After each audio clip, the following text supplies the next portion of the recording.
That kasi may mga commotion na nangyari, so some of our agents were put in contempt, so they're in contempt, but the Senate President agreed that he will be under, all those NBI who is in contempt will be under custody, and we will have a change of have own fact-finding, and magkakaroon kami na exchange ng fact-finding.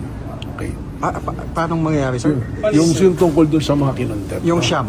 Yung Siam, Anong mangyayari so sa they're kanila, still sir? in contempt, but they will be placed under my custody. Under the custody ng Of the NBI. NBI. So we'll do our own fact-finding. May fact-finding din yung Senate. Then we'll have compare. Pumayag yung mga senador sa ganun. Okay naman, no? And I'm very thankful na gano'n so that we can all go home, ano?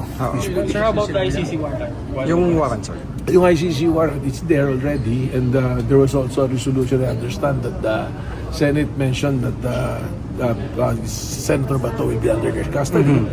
So kami naman on the executive side, we will respect the co-equal branch nila, di ba?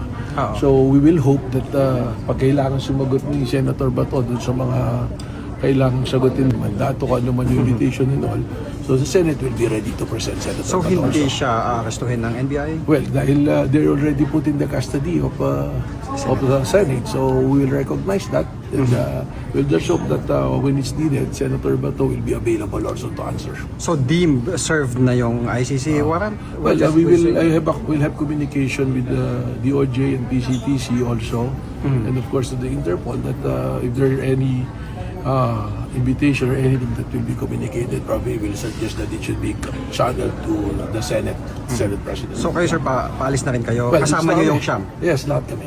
Wala ba, Yes, sir? we'll put it Anong out. under what grounds po yung arrest warrant from the ICC? Well, it's the same. Yung kaso niya sa ICC, no? Yung kasama niya si President Duterte, former President Duterte, no? Yung mga EJK. Thank you, Director. Yeah, thank you so much. Good night.